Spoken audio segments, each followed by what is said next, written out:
결혼식 날 낯선 아이가 아빠라고 외쳤습니다. 버질로드를 걷던 제 발이 얼어붙었습니다.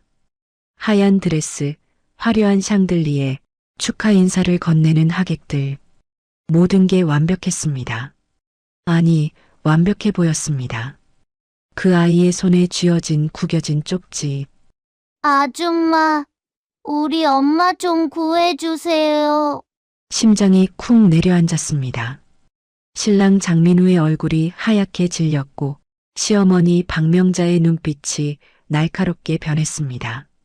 하객들의 웅성거림이 파도처럼 밀려왔습니다. 저는 그 순간 직감했습니다. 이 결혼은 시작이 아니라 함정이라는 것을. 그 한 문장이 제 인생을 송두리째 뒤집었습니다. 저는 진실을 밝히기 위해 그리고 한 여자를 구하기 위해 지옥 같은 거짓의 세계로 뛰어들었습니다. 오늘의 사연 지금 바로 시작합니다. 신부 입장하십니다. 웨딩 마치가 울려 퍼지는 순간 저 서유는 아버지의 팔을 잡고 천천히 버질로드를 걸었습니다. 200명의 하객이 일어서서 박수를 쳤습니다. 신랑 장민우는 제단 앞에서 환하게 웃고 있었습니다. 3년 연애, 1년 준비, 완벽한 남자와의 완벽한 결혼. 그렇게 믿었습니다. 신랑 신부 서로를 마주 보십시오. 주례의 목소리가 울려 퍼지는 순간이었습니다. 아빠, 어린아이의 목소리가 예식장을 가득 채웠습니다. 저는 고개를 돌렸습니다. 예식장 뒤편 출입구 쪽에서 한 아이가 뛰어오고 있었습니다. 7살쯤 되어 보이는 남자아이였습니다. 아빠, 아빠. 아이는 신랑 민우를 향해 달려왔습니다. 하객들이 웅성거리기 시작했습니다. 제 손끝이 차갑게 식어갔습니다. 민우의 얼굴에서 혈색이 사라졌습니다. 저 아이가 누구지? 신랑한테 아빠라고 했는데 혹시 숨겨둔 자식이라도? 속삭임이 물결처럼 퍼져나갔습니다. 아이는 제단 앞까지 달려왔습니다. 작은 손에 구겨진 종이 한 장을 쥐고 있었습니다. 아이의 눈에는 눈물이 그득했습니다. 아줌마, 아이가 제게 말했습니다. 우리 엄마 좀 구해주세요. 그 말과 함께 아이는 쪽지를 제 손에 쥐어주었습니다. 시간이 멈춘 것 같았습니다. 제 손이 떨렸습니다. 쪽지를 펼치는 손가락 끝이 얼어붙는 것 같았습니다. 아줌마, 우리 엄마 좀 구해주세요. 엄마는 집에 갇혀 있어요. 할머니가 나쁜 약을 먹여요. 제발 도와주세요. 글씨는 서툴렀지만 간절했습니다. 아이의 필체였습니다. 이게 무슨... 민우가 황급히 다가왔습니다.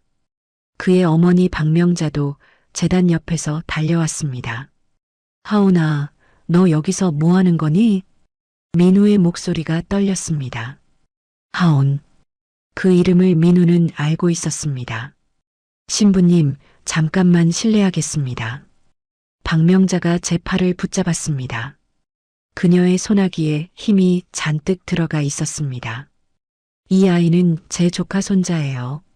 정신이 좀 불안정해서 가끔 이런 행동을 해요. 신경 쓰지 마세요. 그녀의 목소리는 부드러웠지만 눈빛은 차갑게 얼어붙어 있었습니다. 엄마가 갇혀 있다고요? 저는 물었습니다. 무슨 말씀이세요? 아이 엄마는 2년 전에 돌아가셨어요. 민우가 말했습니다. 교통사고로요. 그의 목소리에는 슬픔이 묻어 있었습니다. 하지만 제 본능이 속삭였습니다. 거짓말. 아니에요. 엄마는 살아있어요. 하온이 소리쳤습니다. 할머니 집방에 있어요. 창문에 철창이 있어요. 엄마는 매일 울어요. 하온아, 그만. 민우가 아이를 안아들었습니다. 아이는 발버둥을 쳤습니다. 나요.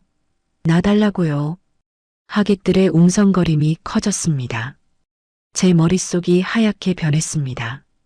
그때였습니다. 실례합니다. 한 남성이 예식장 안으로 들어왔습니다. 검은 정장을 입은 경호원처럼 보였습니다. 박명자 여사님, 아이를 제가 모시겠습니다. 그래요, 빨리 데려가세요. 명자가 말했습니다. 남자는 하온을 민우에게서 빼앗듯 안아들었습니다. 아이는 계속 울부짖었습니다. 아줌마, 아줌마, 제발요. 아이의 목소리가 예식장 밖으로 멀어졌습니다. 저는 그 쪽지를 부케 속에 재빨리 숨겼습니다. 손이 떨렸지만 표정은 애써 평온하게 유지했습니다. 신부님 괜찮으세요? 주례가 걱정스러운 얼굴로 물었습니다. 네, 괜찮습니다. 저는 대답했습니다. 하지만 괜찮지 않았습니다. 제 심장은 미친 듯이 뛰고 있었습니다. 하긴 여러분, 잠시 소동이 있었습니다만 예식을 계속 진행하겠습니다. 주례의 목소리가 다시 울려 퍼졌습니다. 민우가 제 손을 잡았습니다. 그의 손은 땀으로 축축했습니다. 미안해요, 유나. 조카가 엄마를 잃은 충격으로 아직 혼란스러워해요. 그는 속삭였습니다. 괜찮아요. 저는 웃음을 지었습니다. 하지만 머릿속으로는 계산하고 있었습니다. 하온이라는 아이, 죽었다는 엄마, 갇혀있다는 여자, 철창이 있는 방, 이 모든 게 연결되어 있었습니다. 신랑 신부 서약을 하시겠습니까? 네. 저는 대답했습니다. 하지만 제 서약은 달랐습니다. 저 아이를 구하겠습니다. 그리고 진실을 밝히겠습니다. 설령 그것이 이 결혼을 무너뜨린다 해도 예식은 끝났습니다. 하객들은 축하했습니다. 사진을 찍고 식사를 하고 웃었습니다. 하지만 제 부케 속쪽지는 여전히 뜨겁게 타오르고 있었습니다. 신혼여행은 떠나지 않았습니다. 회사 일이 급해서 미루자. 민우가 말했습니다. 저는 동의했습니다. 사실 신혼여행 따위는 중요하지 않았습니다. 저는 진실이 필요했습니다. 신혼집은 강남 타워 팰리스 47층이었습니다. 전망 좋은 거실, 고급 가구, 최신 가전제품, 모든 게 완벽했습니다. 너무 완벽했습니다. 여보, 피곤하죠? 먼저 쉬어요. 민우가 말했습니다. 고마워요. 저는 웃으며 대답했습니다. 민우가 서재로 들어갔습니다. 문을 닫는 소리가 들렸습니다. 저는 부케에서 쪽지를 꺼냈습니다. 다시 한번 읽었습니다. 우리 엄마 좀 구해주세요. 아이의 글씨는 떨리고 있었습니다. 종이에는 눈물 자국이 있었습니다. 저는 휴대폰을 꺼냈습니다. 변호사 친구 수진에게 전화를 걸었습니다. 유나, 결혼 축하해. 그런데 왜 벌써 전화? 수진의 목소리는 밝았습니다. 수진아, 급한 일이 생겼어. 저는 낮은 목소리로 말했습니다. 뭔데? 장민우라는 사람, 조사 좀 해줄 수 있어? 내 남편? 왜? 설명하기 길어. 일단 결혼 전 이력, 특히 가족관계 좀 자세히 봐줘. 무슨 일 있어? 수진의 목소리가 진지해졌습니다. 있어. 큰일. 저는 대답했습니다. 알았어. 내일까지 정리해 줄게. 전화를 끊었습니다. 그때 현관문이 열리는 소리가 들렸습니다. 며느리, 집엔 잘 들어왔니? 박명자의 목소리였습니다. 저는 황급히 쪽지를 서랍에 숨겼습니다. 어머니, 왜 이렇게 늦게 오셨어요? 저는 웃으며 나갔습니다. 명자는 큰 보따리를 들고 있었습니다. 신혼집에 필요한 것들 좀 챙겨왔지. 반찬이며 이불이며 그릇이며. 감사합니다. 저는 고개를 숙였습니다. 명자의 눈빛이 제 얼굴을 훑었습니다. 날카롭고 차가운 시선이었습니다. 오늘 일은 정말 미안했어. 하온이가 워낙 예민한 아이라서. 괜찮아요, 어머니. 하온이 엄마 말이야. 명자가 한숨을 쉬었습니다. 민우 동생 아내였는데 2년 전에 세상을 떠났어. 교통사고였지. 아이가 아직도 충격에서 못 벗어났나 봐. 그녀의 목소리에는 슬픔이 묻어 있었습니다. 하지만 그녀의 눈은 웃고 있지 않았습니다. 동생분이 계셨군요. 응, 민재. 얼마나 착한 아이였는데. 아내를 잃고 나서 방황하다가 지금은 해외에 나가 있어. 그럼 하온이는요? 저는 조심스럽게 물었습니다. 우리가 키우고 있지. 아이 아빠가 정신을 못 차리니까. 명자가 말했습니다. 불쌍한 아이예요. 그러게. 그래서 더 신경 써야 해. 명자가 제 손을 잡았습니다. 며느리, 오늘 일은 잊어줘. 하온이는 좋은 아이야. 다만 엄마 생각에 가끔 헛소리를 할 뿐이야. 헛소리요? 응, 엄마가 살아있다느니, 어디 갇혀있다느니 하는 말들. 명자가 눈을 감았습니다. 의사 선생님이 그러시더라. 트라우마 때문에 생긴 망상이래. 시간이 지나면 나아질 거래. 저는 고개를 끄덕였습니다. 하지만 믿지 않았습니다. 아이의 눈빛은 거짓말을 하지 않았습니다. 아이의 눈물은 망상이 아니었습니다. 어머니, 하온이 좀 만나볼 수 있을까요? 저는 물었습니다. 명자의 눈빛이 순간 날카로워졌습니다. 왜? 아이가 저한테 도움을 청했잖아요. 신경이 쓰여서요. 저는 웃었습니다. 명자가 잠시 저를 응시했습니다. 며느리 참 착하네. 그래, 주말에 우리 집에 놀러와. 하온이도 만나고 가족끼리 식사도 하고. 감사합니다, 어머니. 명자가 돌아간 뒤 저는 다시 쪽지를 꺼내 들었습니다. 엄마는 집에 갇혀 있어요. 아이는 거짓말을 하지 않았습니다. 그렇다면 누가 거짓말을 하고 있는 걸까요? 민호? 명자? 아니면 둘 다? 저는 서재문을 바라보았습니다. 안에서 민호의 목소리가 들렸습니다. 네, 어머니.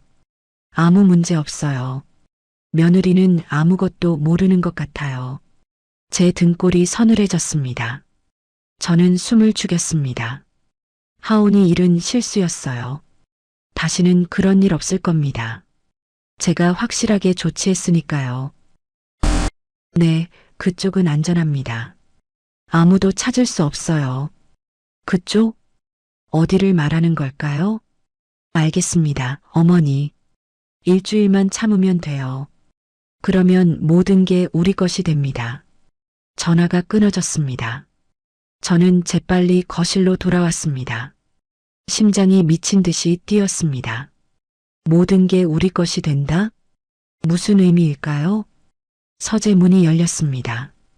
여보, 안 주무세요? 민우가 웃으며 나왔습니다. 곧 잘게요. 저는 대답했습니다.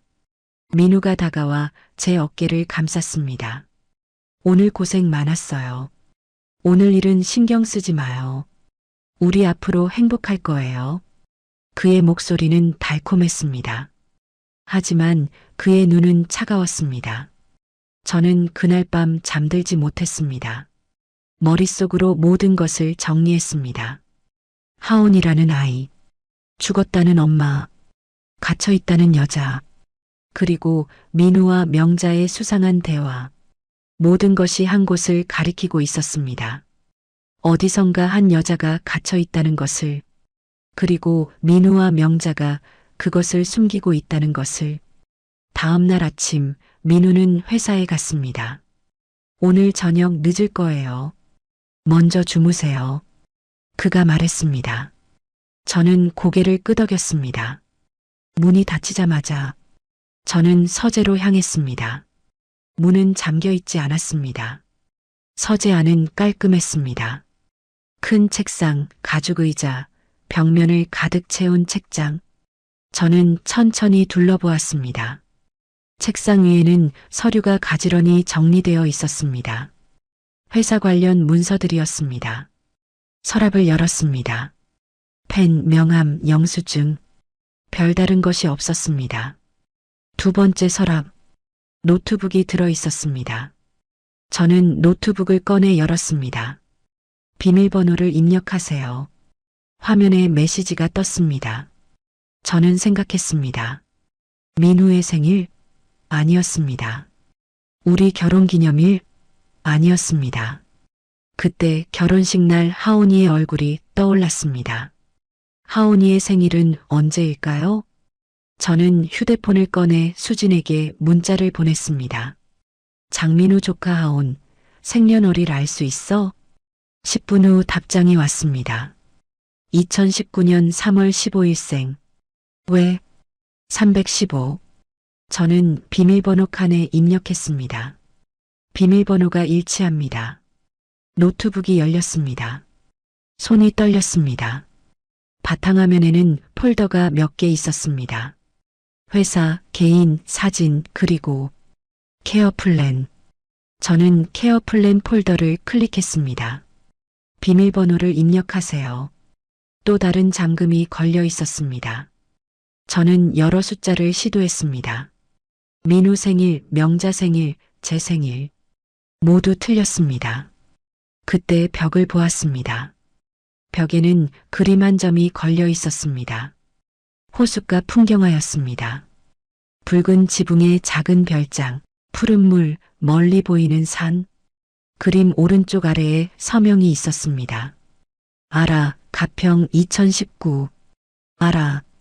저는 그 이름을 어디선가 들어본 것 같았습니다.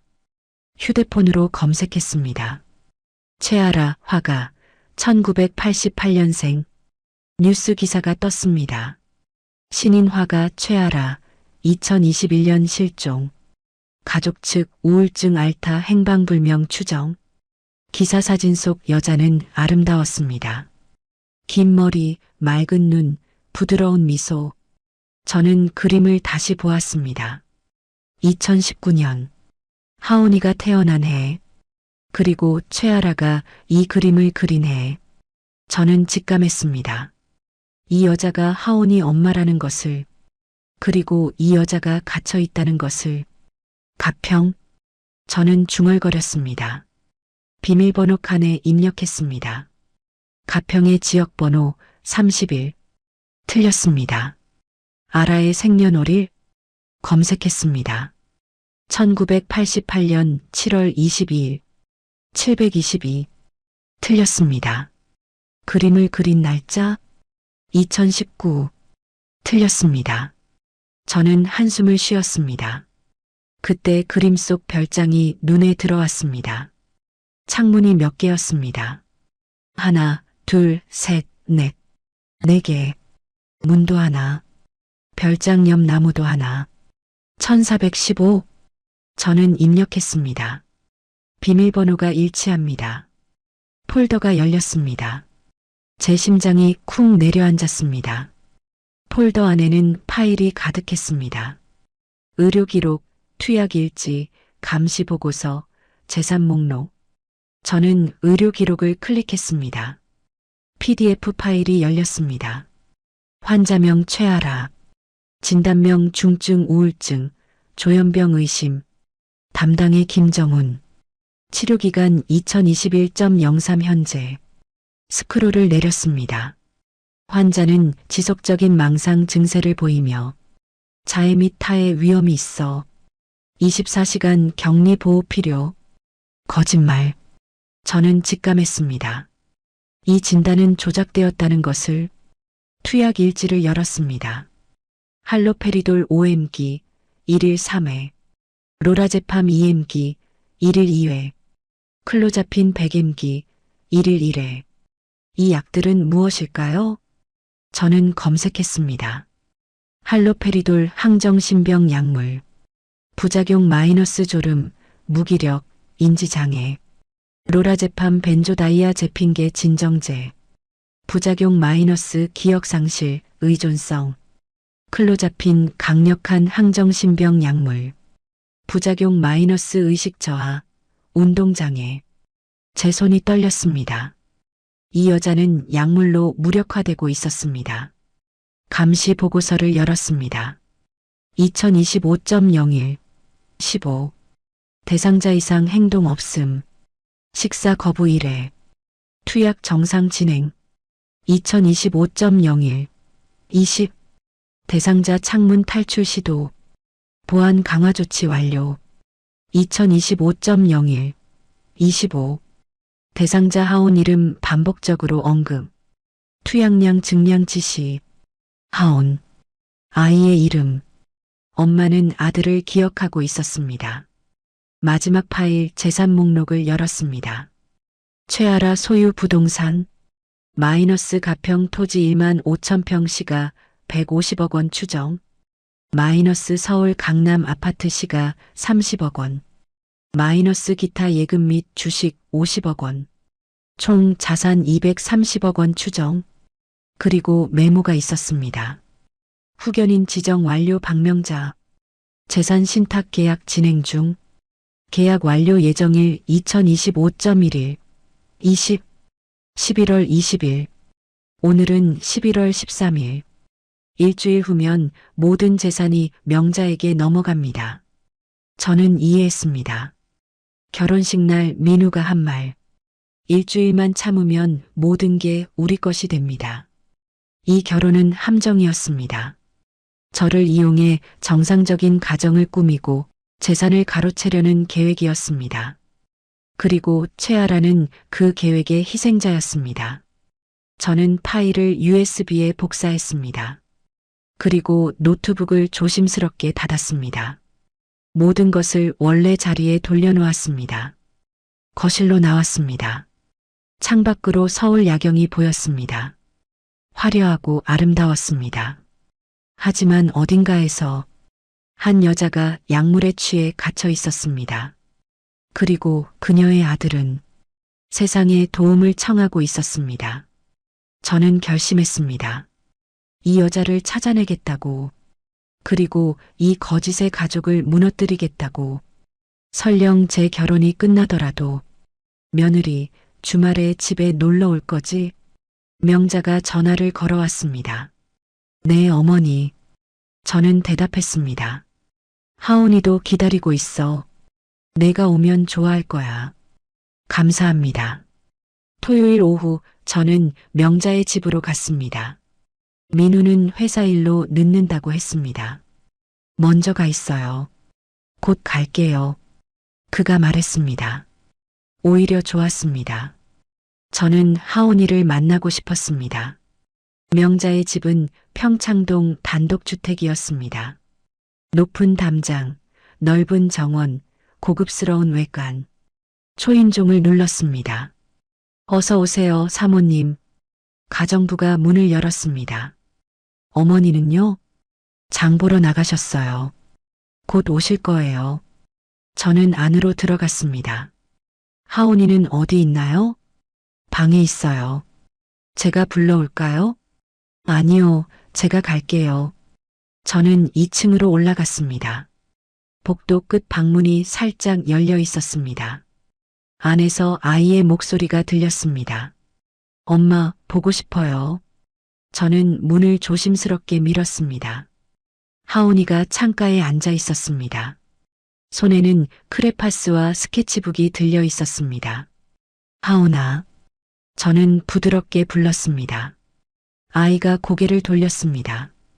저를 알아보는 순간 아이의 눈이 휘둥그레졌습니다. 아줌마. 하온이가 달려왔습니다. 결혼식 날 아줌마죠? 응, 맞아. 저는 무릎을 꿇고 아이와 눈높이를 맞췄습니다. 엄마 찾았어요? 아이가 물었습니다. 눈에 희망이 가득했습니다. 아직이야. 그런데 하온이가 도와주면 아줌마가 엄마를 찾을 수 있을 것 같아. 정말요? 응. 하온이, 엄마가 어디 있는지 알아? 아이는 잠시 망설이다가 고개를 끄덕였습니다. 할머니 집이요. 여기? 아니요, 다른 집. 호수 옆에 있는 집이요. 제 심장이 뛰기 시작했습니다. 하온이, 그 집 그림 그려줄 수 있어? 네. 하온이는 스케치북을 펼쳤습니다. 크레파스로 그림을 그리기 시작했습니다. 붉은 지붕, 흰 벽, 푸른 물, 서재에서 본 그림과 똑같았습니다. 창문이 여기 있어요. 하온이가 창문을 그렸습니다. 둥근 탑 모양의 창문이었습니다. 엄마는 여기 있어요. 아이가 창문을 손가락으로 가리켰습니다. 하온이는 엄마를 봤어? 네. 할머니가 데려갔을 때 봤어요. 언제? 여름에요. 더울 때요. 엄마는 뭐 하고 있었어? 아이의 눈에 눈물이 고였습니다. 아무것도 안 해요. 그냥 창문만 봐요. 할머니가 약을 먹이면 엄마는 자요. 제 가슴이 쿵 내려앉았습니다. 하온이 엄마한테 말했어? 아니요. 할머니가 안 되래요. 엄마는 아파서 쉬는 거야. 방해하면 안 돼. 그랬어요. 아이가 울먹였습니다. 근데 엄마가 접었어요. 그리고 울었어요. 저는 하온이를 꼭 안아주었습니다. 괜찮아, 하온아. 아줌마가 꼭 엄마 데려올게. 약속해요? 응, 약속해. 그때 아래층에서 소리가 들렸습니다. 며느리 왔니? 명자의 목소리였습니다. 하온아, 우리 비밀이야. 알았지? 저는 속삭였습니다. 하온이가 고개를 끄덕였습니다. 저는 스케치북 한 장을 조심스럽게 찢어 가방에 넣었습니다. 어머니, 여기 있어요. 저는 밝은 목소리로 대답했습니다. 계단을 내려갔습니다. 명자가 쇼핑백을 들고 서 있었습니다. 하온이 만났어? 네, 귀여운 아이네요. 그래, 다행이다. 며느리를 좋아하는 것 같네. 명자가 웃었습니다. 하지만 그녀의 눈은 차가웠습니다. 하온이가 뭐라고 하던가 그냥 같이 그림 그렸어요. 저는 태연하게 대답했습니다. 그림? 네, 예쁜 집 그림이요. 명자의 표정이 굳었습니다. 어떤 집? 빨간 지붕에 호수가 있는 집이요. 아이 상상력이 좋네요. 저는 웃었습니다. 명자가 잠시 저를 응시했습니다. 그래, 상상으로 그린 거야. 그녀도 웃었습니다. 하지만 웃음이 어색했습니다. 점심 먹자. 배고프지? 네, 어머니. 식사는 조용했습니다. 하온이는 말이 없었습니다. 명자는 계속 저를 관찰했습니다. 저는 아무것도 모르는 척했습니다. 밥을 먹고 웃고 대화했습니다. 며느리, 민우한테 잘해줘. 그럼요, 어머니. 우리 민우가 좋은 남자야. 너한테 행복 줄 거야. 알아요. 저는 대답했습니다. 하지만 속으로는 생각했습니다. 당신 아들은 거짓말쟁이에요. 그리고 당신도요. 저녁이 되어 민우가 왔습니다. 어머니, 유나 미안해요. 늦어서. 괜찮아. 같이 저녁이나 먹자. 명자가 말했습니다. 저녁 식사 내내 저는 민우와 명자를 관찰했습니다.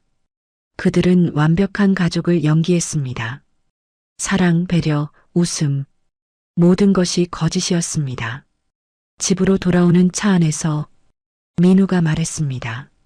하온이 어땠어요? 귀여웠어요. 다행이다. 아이가 당신을 좋아하나 봐. 그런 것 같아요. 저는 창밖을 보았습니다. 가방 속에는 하온이의 그림이 있었습니다. 붉은 지붕의 별장, 그곳에 채아라가 있었습니다. 이제 저는 목표가 생겼습니다. 그 별장을 찾는 것, 그리고 그녀를 구하는 것. 집에 도착해 저는 곧바로 수진에게 전화했습니다. 수진아, 부탁이 있어. 뭔데? 박명자 소유 부동산 목록 좀 구해줄 수 있어? 특히 가평 쪽. 유나, 대체 무슨 일이야? 수진의 목소리가 심각해졌습니다. 설명할게. 다 끝나면. 알았어. 내일까지 보내줄게. 저는 전화를 끊었습니다. 창밖으로 달이 떠올랐습니다. 어딘가에서 최아라도 같은 달을 보고 있을까요? 철창 너머로, 약물에 취한 채로. 아들을 그리워하며 저는 주먹을 꽉 쥐었습니다. 기다려요, 아라씨. 제가 꼭 찾아갈게요. 다음 날 아침 수진에게서 문자가 왔습니다. 박명자 소유 부동산 세 곳, 강남 아파트, 평창동 주택, 가평 별장. 가평 주소 보낸다. 주소를 클릭했습니다. 경기도 가평군 설악면 방일리 산 47-3. 저는 지도 앱을 열었습니다. 호수 옆 외딴 곳이었습니다. 항공사진을 확대했습니다. 붉은 지붕이 보였습니다. 둥근 탑 모양의 창문. 하온이의 그림과 똑같았습니다. 심장이 쿵 내려앉았습니다. 찾았습니다. 여보, 오늘 회사 가요? 민우가 물었습니다. 아니요, 오늘은 집에 있을게요. 저는 대답했습니다. 그래요? 그럼 푹 쉬어요. 민우가 나간 후 저는 곧바로 준비를 시작했습니다. 검은 옷, 운동화, 가방. 가방에는 카메라, 녹음기, 후추 스프레이, 그리고 USB를 넣었습니다. 수진에게 전화를 걸었습니다. 수진아, 나 지금 가평 간다. 뭐? 혼자? 응. 미쳤어? 위험해. 괜찮아. 그냥 확인만 하고 올게. 유나, 제발 경찰한테. 아직 안 돼. 증거가 더 필요해. 저는 전화를 끊었습니다. 차를 몰고 가평으로 향했습니다.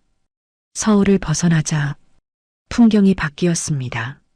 높은 산, 맑은 강, 푸른 하늘. 아름다웠습니다. 하지만 제 마음은 어두웠습니다. 이 시간 후 목적지에 도착했습니다.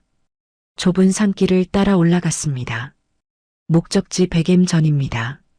내비게이션이 알렸습니다. 저는 차를 길가에 세웠습니다. 여기서부터는 걸어가야 했습니다.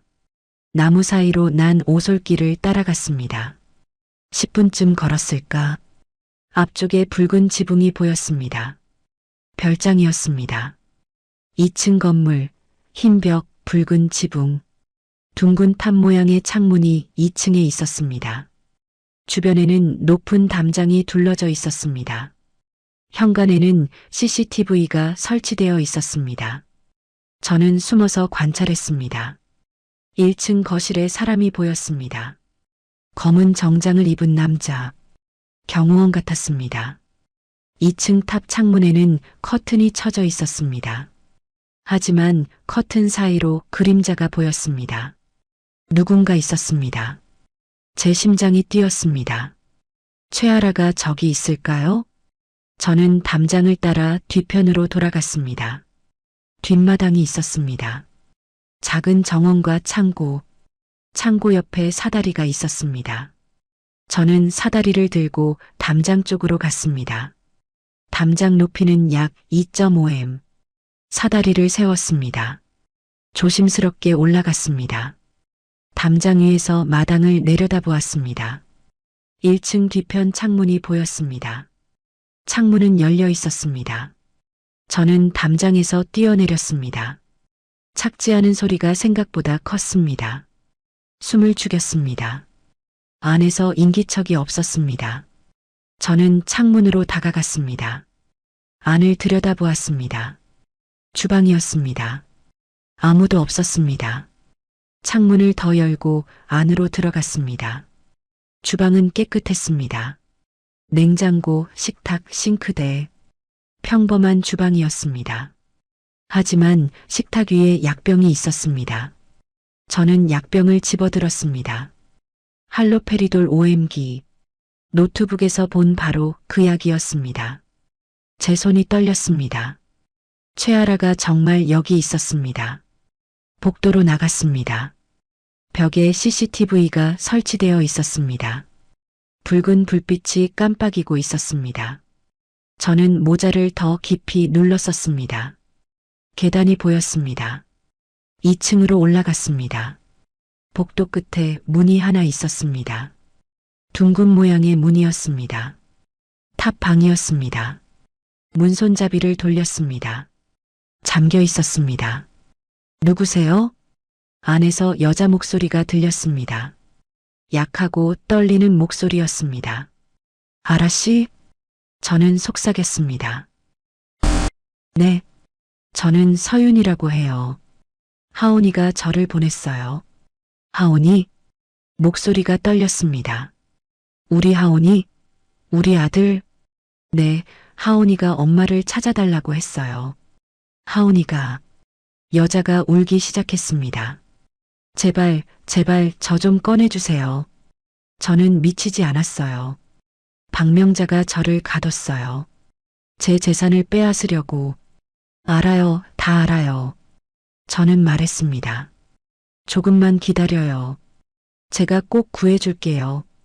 정말요? 정말 저를 구해줄 거예요? 네, 약속해요. 그때였습니다. 아래층에서 발소리가 들렸습니다. 누구야? 남자 목소리였습니다. 경호원이었습니다. 2층에 누가 있어? 발소리가 계단으로 다가왔습니다. 저는 창문으로 달렸습니다. 복도 끝 창문을 열었습니다. 밖은 2층 높이였습니다. 아래는 잔디밭이었습니다. 뛰어내려야 했습니다. 거기서 경호원이 복도에 나타났습니다. 저는 뛰어내렸습니다. 순간 중력이 몸을 끌어당겼습니다. 쿵! 잔디밭에 착지했습니다. 발목이 삐끗했지만 참았습니다. 일어나 달렸습니다. 거기서 경호원이 소리쳤습니다. 뒤에서 발소리가 쫓아왔습니다. 저는 담장으로 달렸습니다. 사다리가 아직 있었습니다. 올라갔습니다. 담장을 넘었습니다. 저편으로 뛰어내렸습니다. 그리고 숲으로 달렸습니다. 나무 사이를 헤치며 달렸습니다. 숨이 차올랐습니다. 다리가 후들거렸습니다. 하지만 멈출 수 없었습니다. 10분쯤 달렸을까? 저는 차에 도착했습니다. 시동을 걸었습니다. 급발진으로 출발했습니다. 백미러로 뒤를 확인했습니다. 아무도 쫓아오지 않았습니다. 저는 한숨을 쉬었습니다. 손이 떨렸습니다. 하지만 성공했습니다. 최아라를 확인했습니다. 그녀는 살아 있었습니다. 그리고 저를 기다리고 있었습니다. 서울로 돌아오는 길, 저는 수진에게 전화했습니다. 수진아, 찾았어. 뭘? 최아라. 가평 별장에 갇혀 있어. 유나, 지금 농담이야? 아니야, 진짜야. 나 직접 봤어. 그녀와 대화도 했어. 수진이 한숨을 쉬었습니다. 유나, 이제 경찰에 신고해야 해. 아직 안 돼. 왜? 증거가 부족해. CCTV에 내가 찍혔을 거야. 불법 침입으로 오히려 내가 고소당할 수 있어. 그럼 어떡할 건데? 저는 잠시 생각했습니다. 합법적으로 들어가야 해. 무슨 소리야? 민우를 이용할 거야. 저는 계획을 설명했습니다. 위험했지만 가능했습니다. 유나, 정말 위험해. 알아. 그래도 해야 해. 알았어. 내가 도울게. 고마워, 수진아. 전화를 끊었습니다. 이제 진짜 게임이 시작되었습니다. 저는 민우를 시험할 것입니다. 그리고 명자를 무너뜨릴 것입니다. 최아라를 구하기 위해, 그리고 진실을 밝히기 위해. 집에 도착했을 때 민우가 이미 와 있었습니다. 여보, 어디 갔다 와요? 그가 물었습니다. 산책했어요. 답답해서요. 저는 웃으며 대답했습니다. 민우가 저를 빤히 쳐다보았습니다. 옷에 풀이 묻었네요. 제 옷을 보았습니다. 정말 풀과 흙이 묻어 있었습니다. 아, 공원에서 앉았었어요. 그래요? 민우의 눈빛이 날카로워졌습니다. 여보, 오늘 어머니한테 전화 왔어요. 네. 가평 별장에 도둑이 들었대요. 제 심장이 쿵 내려앉았습니다. 도둑이요? 응, CCTV에 찍혔대요. 여자였대요. 민우가 한 걸음 다가왔습니다. 혹시 당신이 아니겠죠? 저는 그의 눈을 똑바로 쳐다보았습니다. 무슨 말씀이세요? 농담이에요, 여보. 민우가 웃었습니다. 하지만 그의 눈은 웃지 않았습니다. 제가 왜 가평까지 가요? 그러게요. 왜 갔을까요? 그가 물었습니다. 공기가 차갑게 얼어붙었습니다. 농담이에요, 여보. 민우가 다시 웃었습니다. 하지만 저는 알았습니다. 그는 의심하고 있었습니다. 피곤해요. 먼저 씻을게요. 저는 욕실로 들어갔습니다. 문을 잠그고 거울을 보았습니다. 제 얼굴은 창백했습니다. 손은 여전히 떨리고 있었습니다. 샤워를 하며 생각했습니다. 이제 시간이 얼마 없었습니다. 민우와 명자는 알고 있었습니다. 누군가 최아라를 찾고 있다는 것을. 그들은 움직일 것입니다. 증거를 없애거나 아라를 다른 곳으로 옮기거나. 저는 서둘러야 했습니다. 욕실에서 나왔을 때 민우는 소파에 앉아 있었습니다. 휴대폰으로 통화 중이었습니다. 네, 어머니. 알겠습니다. 내일 같이 갈게요. 그가 저를 보며 말했습니다. 여보, 내일 시간 있어요? 왜요? 어머니가 가평 별장 좀 보러 가자고 하세요. 도둑이 들어서 점검해야 한대요. 제 심장이 뛰기 시작했습니다. 이것이 기회였습니다. 같이 갈까요? 그래요? 좋아요. 어머니도 당신이 오면 좋아하실 거예요. 민우가 웃었습니다. 다음 날 아침 일찍 우리는 가평으로 출발했습니다. 민우의 차였습니다. 조수석에 앉은 저는 가방에 녹음기를 숨겨 넣었습니다. 그리고 머리핀 카메라를 착용했습니다. 수진이 구해준 장비였습니다. 긴장했어요? 민우가 물었습니다. 아니요, 괜찮아요. 저는 웃었습니다. 어머니 별장이 얼마나 예쁜지 궁금해요. 예쁘죠? 호수 전망이 멋있어요. 민우가 말했습니다. 원래는 아라 씨 집이었죠? 저는 조심스럽게 물었습니다. 민우의 손이 핸들을 꽉 쥐었습니다. 어떻게 알았어요? 어머니가 말씀하셨어요. 동생 며느리가 화가였다고요. 아, 그랬구나. 민우가 고개를 끄덕였습니다. 아라 씨가 이 집을 좋아했어요. 돌아가신 후에 어머니가 관리하고 계세요. 거짓말. 아라 씨 정말 안 됐어요.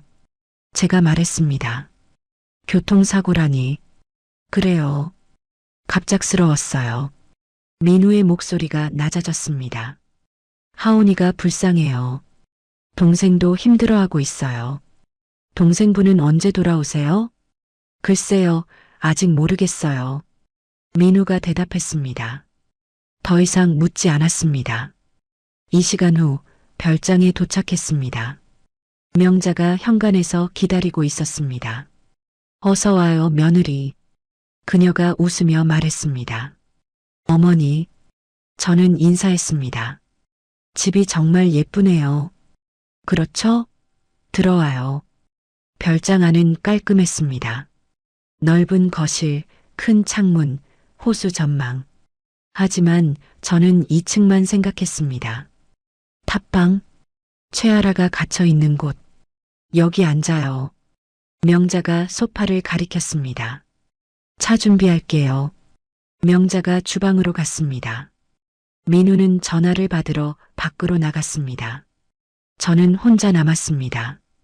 기회였습니다. 저는 재빨리 계단으로 향했습니다. 2층으로 올라갔습니다. 복도가 보였습니다. 탑방 문이 저 끝에 있었습니다. 걸어갔습니다. 문손잡이를 돌렸습니다. 여전히 잠겨 있었습니다. 아라 씨? 저는 속삭였습니다. 네. 안에서 목소리가 들렸습니다. 저예요, 서윤이요.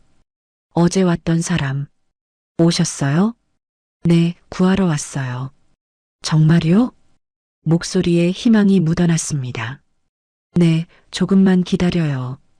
고마워요. 정말 고마워요. 그때였습니다. 며느리, 뭐해요? 명자의 목소리가 계단 아래에서 들렸습니다. 저는 돌아섰습니다. 아, 화장실 찾고 있었어요. 화장실은 1층에 있어요. 명자가 계단을 올라왔습니다. 그녀의 눈빛이 날카로웠습니다. 여기는 왜 왔어요? 길을 잘못 들었어요. 저는 웃었습니다. 이 문은 뭐예요? 창고예요. 잡동사니 보관하는 곳이죠. 명자가 말했습니다. 들어가 볼래요? 그녀가 열쇠를 꺼냈습니다. 제 심장이 쿵 내려앉았습니다. 문이 열렸습니다. 안은 어두웠습니다. 명자가 불을 켰습니다. 방은 넓었습니다. 하지만 아무도 없었습니다. 오래된 가구, 상자, 그림. 봐요, 창고죠? 명자가 웃었습니다. 저는 안을 둘러보았습니다. 최아라는 어디 갔을까요? 침대가 있었습니다. 침대 옆에 약병이 있었습니다. 할로페리돌. 저는 약병을 집어들었습니다. 이건 뭐예요? 명자의 얼굴이 굳었습니다. 아라가 먹던 약이에요. 아라 씨가 이 방을 썼어요? 가끔요. 그림 그릴 때. 명자가 대답했습니다. 이제 내려가요. 차가 식겠어요. 그녀가 제 팔을 잡았습니다. 네, 어머니. 저는 아래로 내려갔습니다. 하지만 머릿속은 복잡했습니다. 최아라는 분명 여기 있었습니다. 어제 저와 대화했습니다. 그런데 오늘은 없었습니다. 옮겼을까요? 아니면 숨겼을까요? 거실로 돌아왔을 때 민우가 소파에 앉아 있었습니다. 여보, 어디 갔어요? 화장실 다녀왔어요. 저는 대답했습니다. 차를 마시며 대화했습니다. 날씨, 집, 계획. 평범한 대화였습니다. 하지만 공기는 무거웠습니다. 모두가 서로를 의심하고 있었습니다. 며느리, 우리 오늘 저녁 여기서 먹어요. 명자가 말했습니다. 별장에서 하룻밤 지내는 것도 좋죠. 네, 어머니. 저는 대답했습니다. 하지만 속으로는 거부했습니다. 이곳에서 밤을 보낼 수 없었습니다. 위험했습니다. 저는 내일 일찍 출근해야 해서요. 민우가 말했습니다. 그럼 오늘 저녁만 먹고 갈까요? 그래요, 어머니. 저녁 식사가 준비되었습니다. 스테이크, 샐러드, 와인. 고급스러웠습니다. 건배해요. 명자가 와인잔을 들었습니다. 우리 가족의 행복을 위해. 건배. 우리는 잔을 부딪혔습니다. 와인을 한 모금 마셨습니다. 달콤하고 진했습니다. 식사를 하며 대화가 이어졌습니다. 며느리, 아이 계획은 있어요? 명자가 물었습니다. 아직은요. 곧 생각해봐요. 하온이도 동생이 있으면 좋아할 거예요. 그럴까요? 저는 웃었습니다. 하지만 속으로는 생각했습니다. 하온이는 동생이 아니라 엄마가 필요해요. 식사가 끝났습니다. 이제 서울로 갈게요, 어머니. 민우가 말했습니다. 그래요, 조심히 가요. 명자가 배웅했습니다. 차에 탔습니다. 별장이 점점 멀어졌습니다. 저는 백미러로 별장을 바라보았습니다. 2층 탑 창문에 그림자가 보였습니다. 최아라가 거기 있었습니다. 여전히 갇혀 있었습니다. 저는 주먹을 꽉 쥐었습니다. 다시 올게요. 꼭 구해드릴게요. 집으로 돌아온 저는 곧바로 녹음기를 확인했습니다. 별장에서의 대화가 모두 녹음되어 있었습니다. 하지만 결정적 증거는 없었습니다. 명자와 민우는 조심했습니다. 저는 수진에게 전화했습니다. 수진아, 최아라를 봤어. 정말? 응, 하지만 증거가 부족해. 합법적으로 구할 방법이 필요해. 경찰에 제보는? 익명 제보는 증거 없이 안 움직여. 그리고 명자가 경찰 쪽에 연줄이 있을 수도 있어. 저는 한숨을 쉬었습니다. 다른 방법을 찾아야 해. 유나, 위험해. 이제 그만둬. 못 그만둬. 저 여자를 구해야 해. 전화를 끊었습니다. 그날 밤 민우는 늦게 들어왔습니다. 회의가 길어졌어요. 그가 말했습니다. 하지만 그의 옷에서 담배 냄새가 났습니다. 민우는 담배를 피우지 않았습니다. 여보, 어디 갔다 왔어요? 저는 물었습니다. 회사요. 담배 냄새가 나는데요? 민우의 표정이 굳었습니다. 동료가 피웠어요. 그랬구나. 저는 더 이상 묻지 않았습니다. 다음 날 아침, 민우는 일찍 나갔습니다. 오늘 출장 가요. 3일 후에 올게요. 어디로요? 부산이요. 그가 대답했습니다. 잘 다녀와요. 저는 웃으며 배웅했습니다. 문이 닫히자마자 저는 민우의 서재로 갔습니다.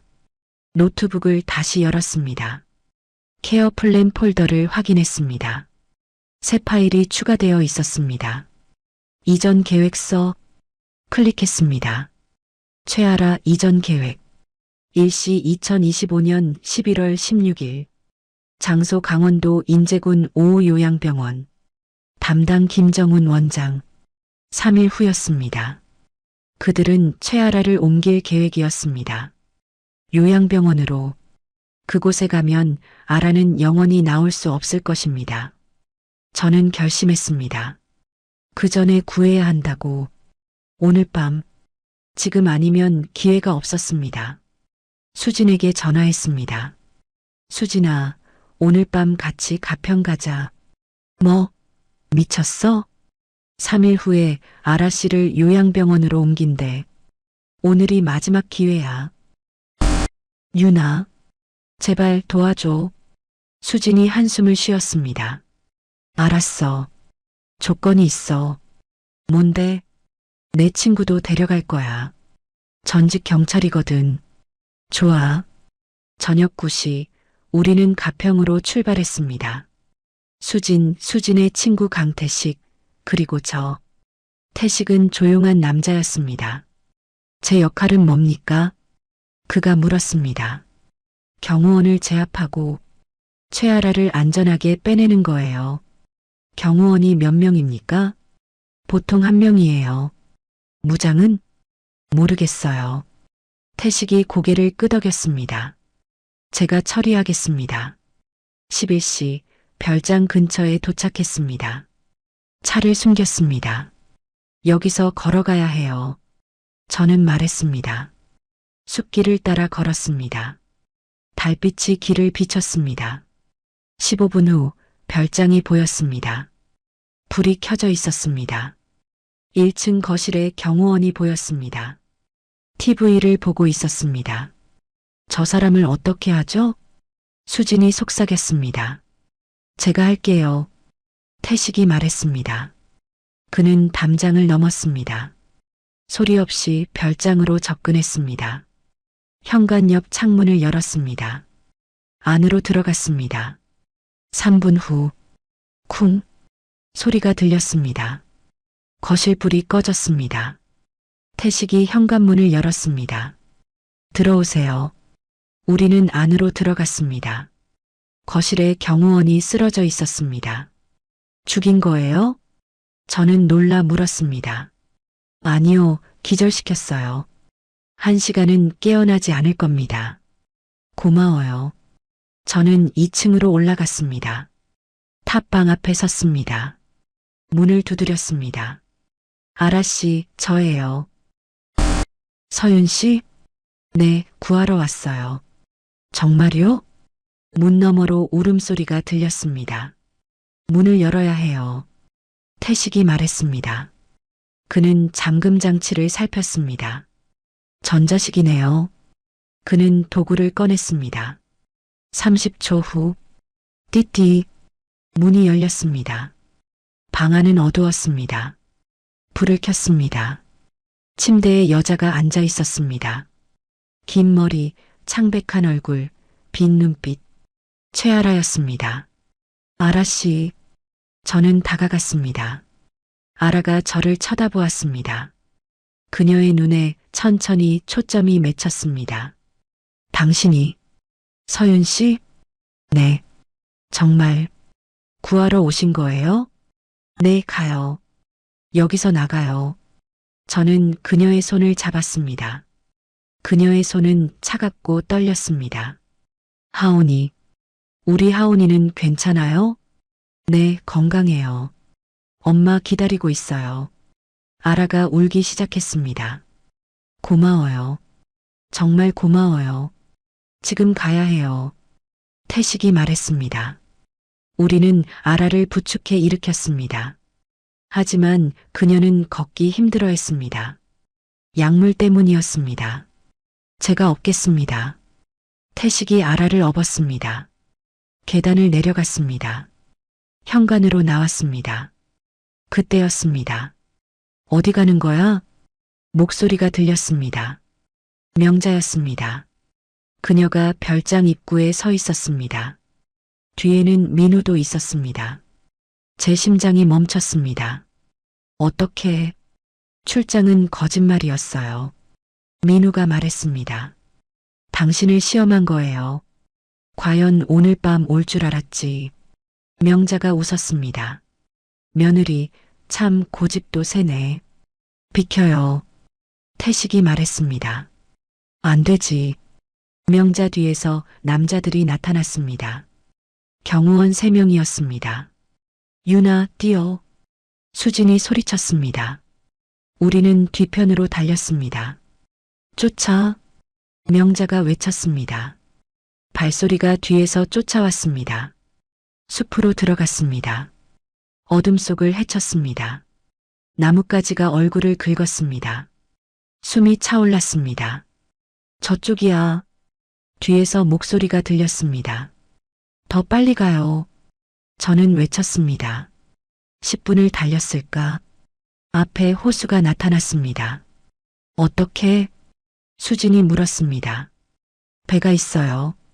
태식이 가리켰습니다. 작은 보트가 있었습니다. 타요. 우리는 보트에 탔습니다. 태식이 노를 저었습니다. 보트가 출발했습니다. 거기서 민우가 호숫가에 도착했습니다. 하지만 늦었습니다. 우리는 이미 호수 한가운데 있었습니다. 돌아와. 명자가 소리쳤습니다. 하지만 우리는 계속 나아갔습니다. 건너편 호숫가에 도착했습니다. 차가 기다리고 있었습니다. 빨리.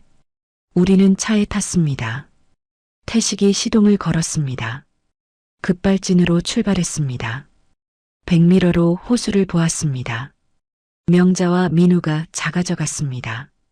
성공했어요. 수진이 말했습니다. 저는 뒷좌석에 아라를 보았습니다. 그녀는 울고 있었습니다. 하온이, 우리 하온이 곧 만날 수 있어요. 저는 그녀의 손을 잡았습니다. 이제 자유예요. 차는 서울을 향해 달렸습니다. 어둠을 뚫고 새벽을 향해 서울로 가는 길. 아라는 계속 떨고 있었습니다. 괜찮아요. 안전해요. 제가 말했습니다.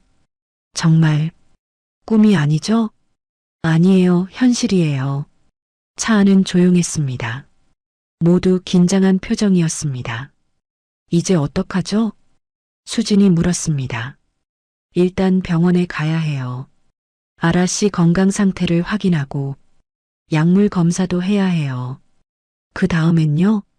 경찰에 신고해요. 태식이 말했습니다.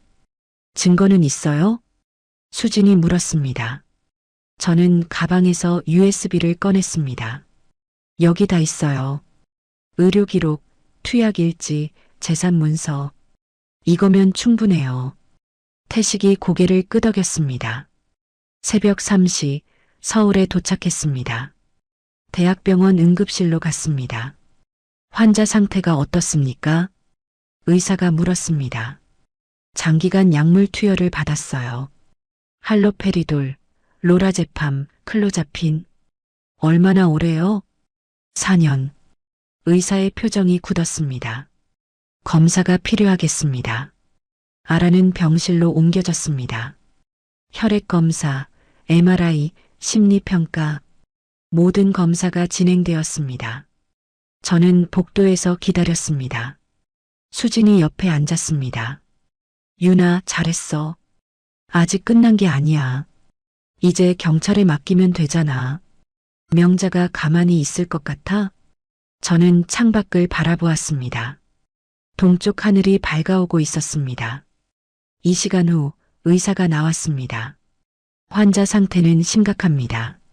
어떻게요? 장기간 고용량 항정신병 약물 투여로 인한 인지 기능 저하가 있습니다. 기억력 감퇴, 운동 장애도 보입니다. 회복 가능한가요? 시간이 걸릴 겁니다.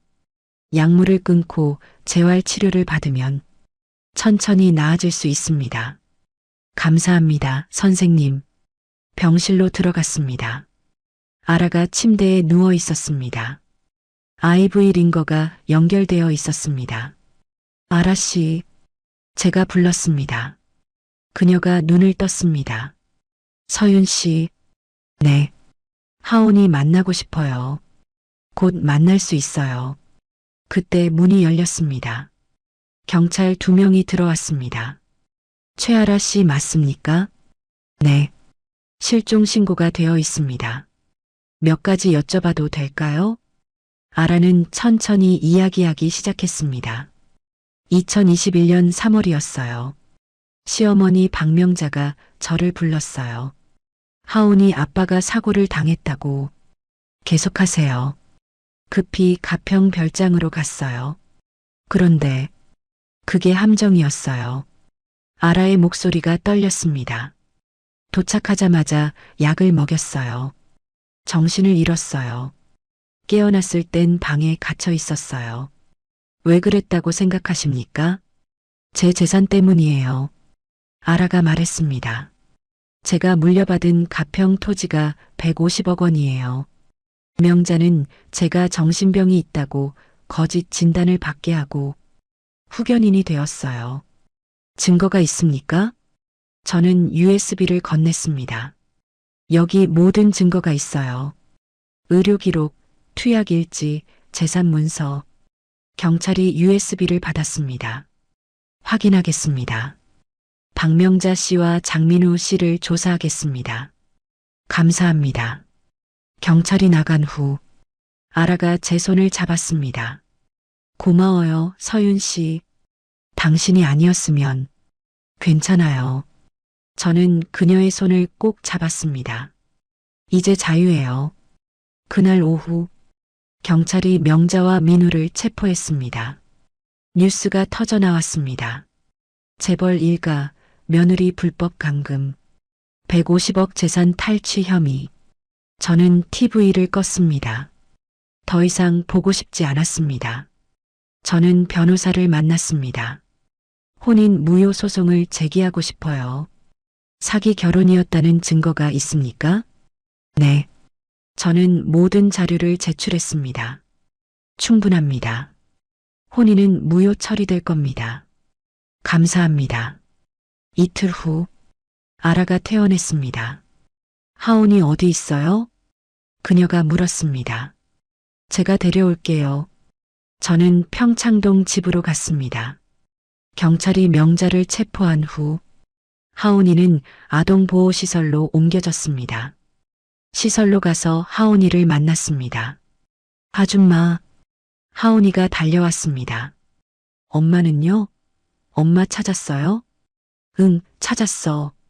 저는 무릎을 꿇었습니다. 엄마가 기다리고 있어. 정말요? 하온이의 눈에 눈물이 그득했습니다. 응, 가자. 병원으로 돌아왔습니다. 복도를 걸었습니다. 병실 문을 열었습니다. 하온아, 엄마야. 하온이가 안으로 들어갔습니다. 아라가 침대에 앉아 있었습니다. 두 사람의 눈이 마주쳤습니다. 엄마. 하온이가 떨리는 목소리로 말했습니다. 하온아. 아라가 팔을 벌렸습니다.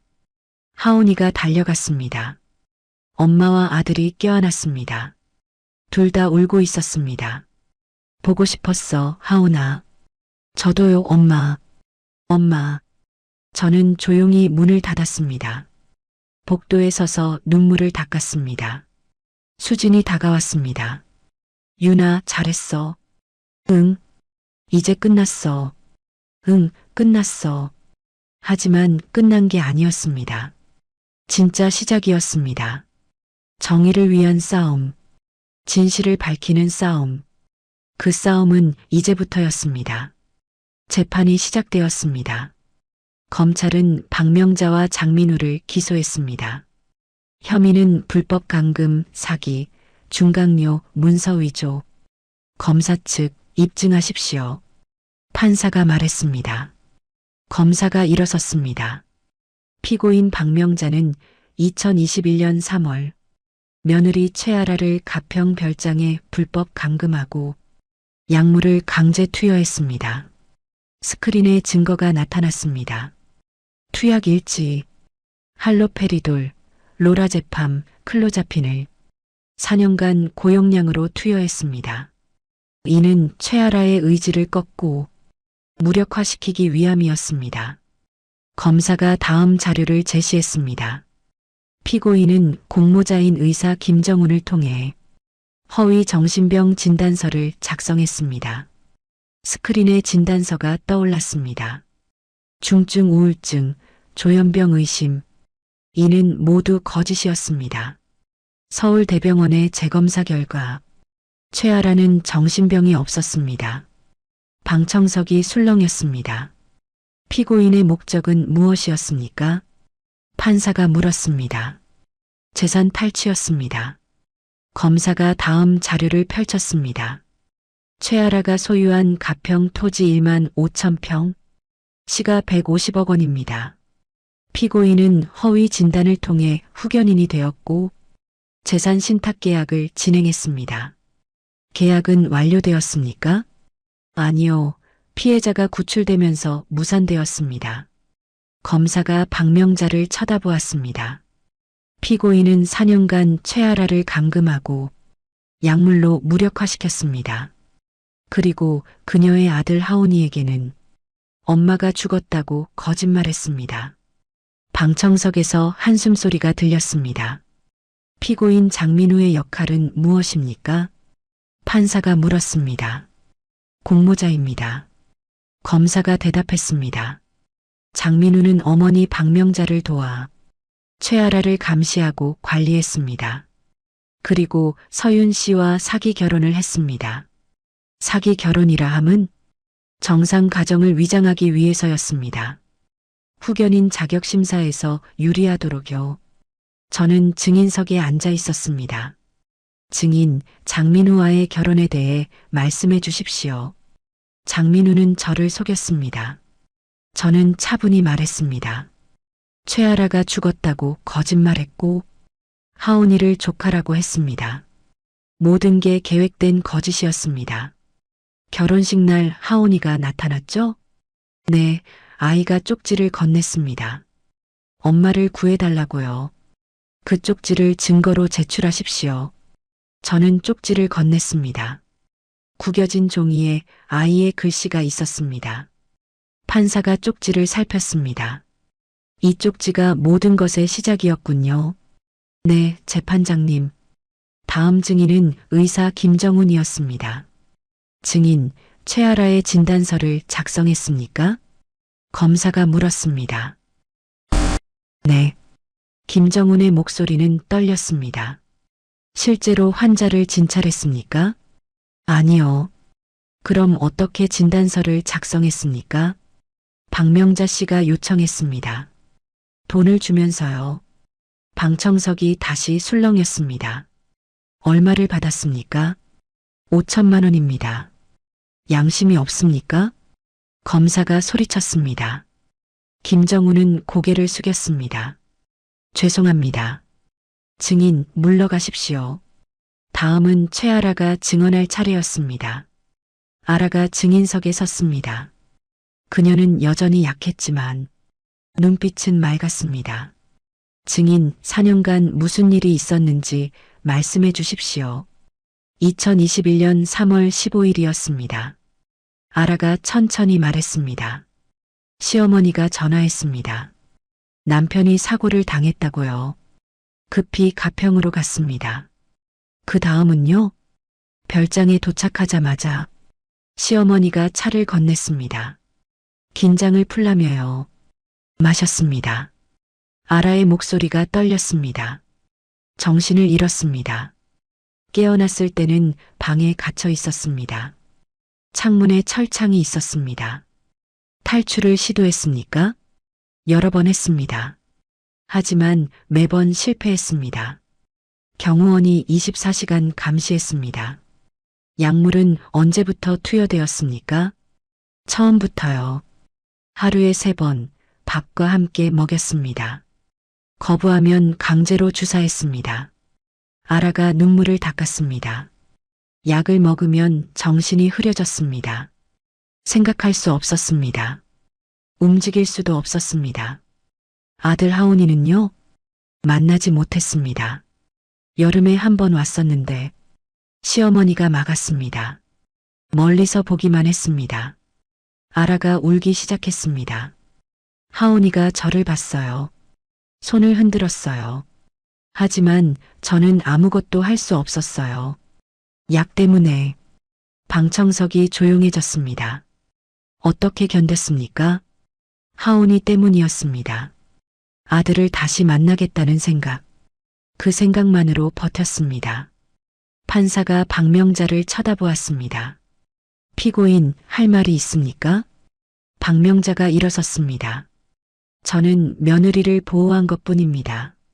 그녀는 태어났습니다. 최아라는 정신병이 있었습니다. 자해 위험이 있었습니다. 그래서 보호 조치를 한 거예요. 거짓말입니다. 아라가 소리쳤습니다.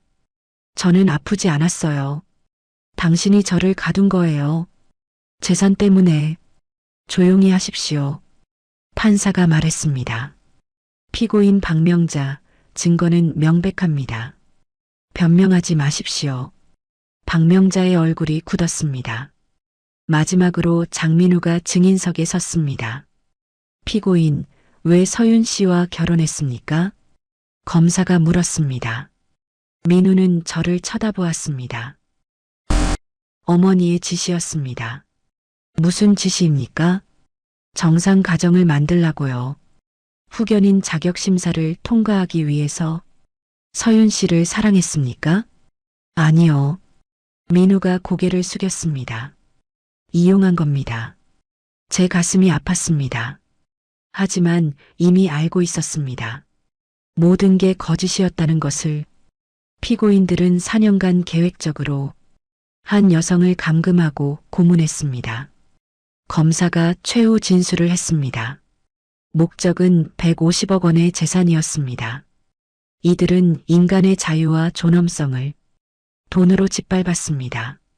검사가 판사를 쳐다보았습니다. 엄중한 처벌을 구형합니다. 판사가 고개를 끄덕였습니다. 판결은 일주일 후에 선고하겠습니다. 방망이가 내려쳤습니다. 재판이 끝났습니다. 복도에서 아라를 만났습니다. 유나 씨, 고마워요. 아니에요. 저는 그녀를 안아주었습니다. 이제 끝났어요. 아직 끝난 게 아니에요. 아라가 말했습니다. 판결이 나와야 해요. 잘 될 거예요. 그랬으면 좋겠어요. 일주일 후 선고 공판이 열렸습니다. 법정은 사람들로 가득했습니다. 기자들, 방청객들, 그리고 하온이. 판사가 입을 열었습니다. 피고인 박명자, 불법 감금 사기, 중강요, 문서 위조 혐의로 징역 14년을 선고한다. 박명자의 얼굴이 하얗게 질렸습니다. 피고인 장민우, 불법 감금 방조, 사기 혼인 혐의로 징역 7년을 선고한다. 민우가 고개를 떨어뜨렸습니다. 피고인 김정훈, 허위 진단서 작성, 의사법 위반으로 징역 3년에 집행유예 5년을 선고한다. 판사가 방망이를 내려쳤습니다. 이상으로 선고를 마칩니다. 방청석에서 박수가 터져 나왔습니다. 아라가 울고 있었습니다. 하온이가 엄마를 안아주었습니다. 엄마, 이제 괜찮아요. 응, 괜찮아. 저는 그들을 바라보았습니다. 가족이 다시 만났습니다. 4년 만에 수진이 제 어깨를 두드렸습니다. 유나, 해냈어. 응. 저는 웃었습니다. 해냈어. 법정을 나오며 저는 하늘을 올려다보았습니다. 맑은 가을 하늘이었습니다. 구름 한 점 없이 푸르렀습니다. 자유의 하늘이었습니다. 판결이 확정되고 한 달이 지났습니다. 박명자와 장민우는 수감되었습니다. 최아라는 천천히 회복하고 있었습니다. 유나 씨, 오늘 병원 퇴원해요. 아라가 전화로 말했습니다. 축하해요. 다 당신 덕분이에요. 아니에요. 아라 씨가 강했어요. 저는 병원으로 갔습니다. 아라와 하온이가 짐을 싸고 있었습니다. 아줌마, 하온이가 달려왔습니다. 우리 이제 집에 가요. 그래, 잘됐다. 저는 하온이를 안아주었습니다. 어디로 갈 거예요? 가평 토지는 팔기로 했어요. 아라가 말했습니다.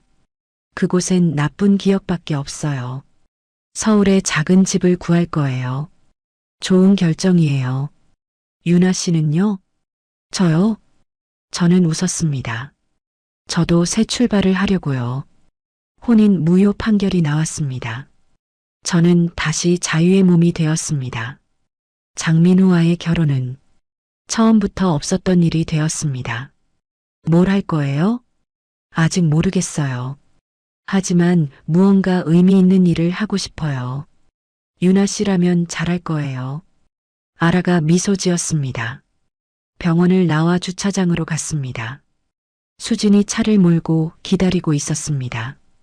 다들 준비됐어? 응. 하온이가 대답했습니다.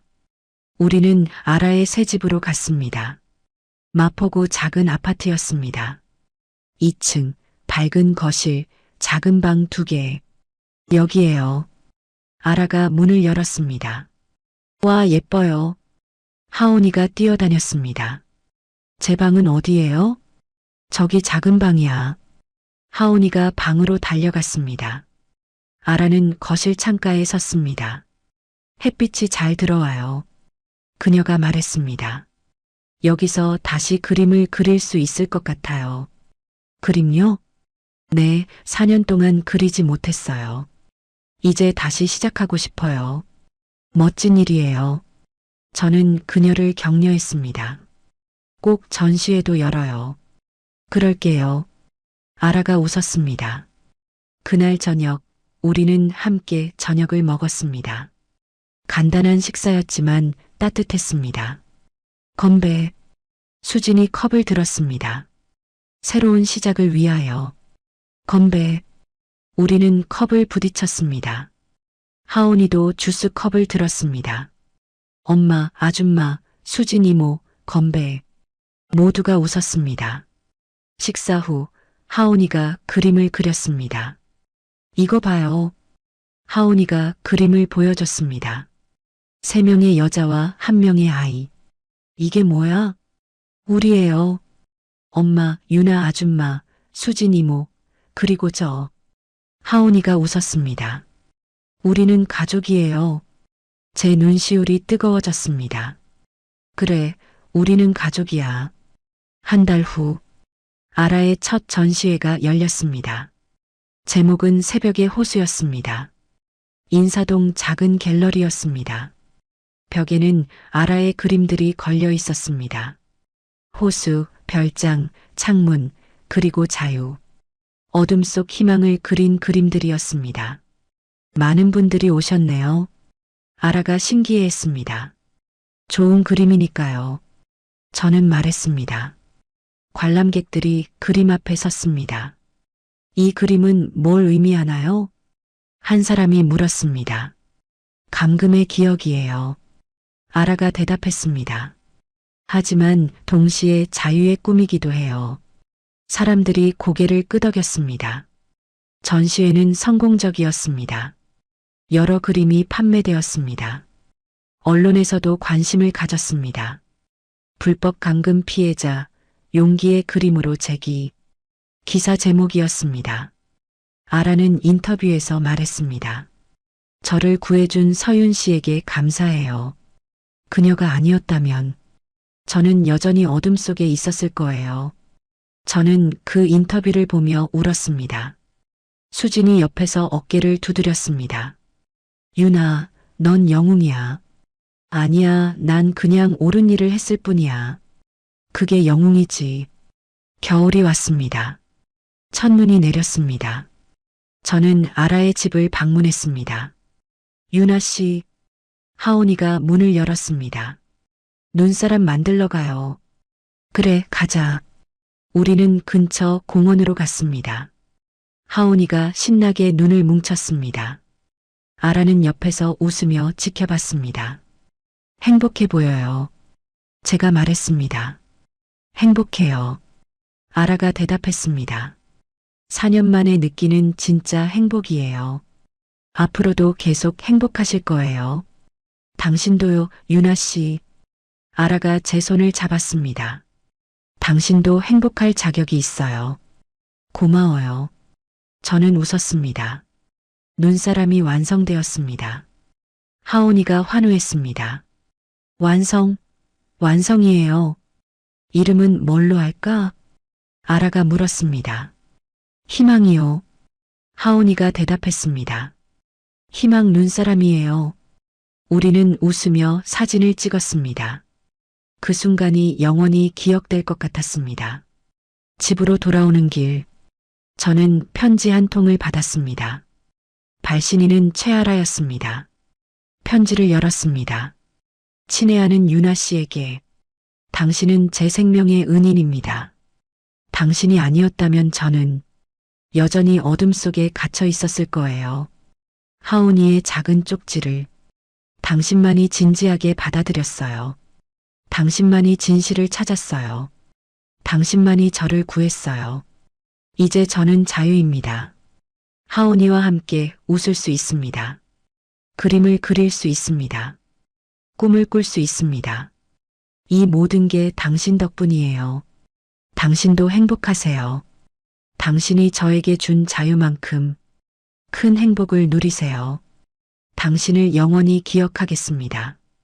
감사와 사랑을 담아. 최아라 드림. 편지를 읽으며 눈물이 났습니다. 하지만 슬픔의 눈물이 아니었습니다. 기쁨의 눈물이었습니다. 저는 옳은 일을 했습니다. 한 사람을 구했습니다. 한 가족을 되찾게 했습니다. 그것으로 충분했습니다. 봄이 왔습니다. 벚꽃이 피었습니다. 저는 새로운 일을 시작했습니다. 가정폭력 피해자 지원센터에서 일하게 되었습니다. 유나 씨 환영해요. 센터장이 말했습니다. 여기선 당신 같은 사람이 필요해요. 용기 있고 정의롭고 끈기 있는 사람. 최선을 다하겠습니다. 저는 대답했습니다. 첫 상담자가 들어왔습니다. 젊은 여자였습니다. 멍이 들어 있었습니다. 도와주세요. 그녀가 울먹였습니다. 저는 그녀의 손을 잡았습니다. 괜찮아요. 제가 도와드릴게요. 그녀의 눈에 희망이 피어올랐습니다. 저는 알았습니다. 제 인생의 의미를. 결혼식 날 받은 그 작은 쪽지. 우리 엄마 좀 구해주세요. 그 한 문장이 제 인생을 바꿨습니다. 저는 구원자가 되었습니다. 어둠 속 사람들의 빛이 되었습니다. 그리고 그 여정은 계속될 것입니다. 한 사람 한 사람, 한 가족 한 가족. 저는 그들을 구할 것입니다. 그것이 제 소명입니다. 그것이 제 삶입니다. 아라와 하온이가 저에게 준 선물입니다. 이야기를 끝까지 들어주신 분이 계시다면 잘 들었다고 댓글 하나만 남겨주세요. 감사합니다.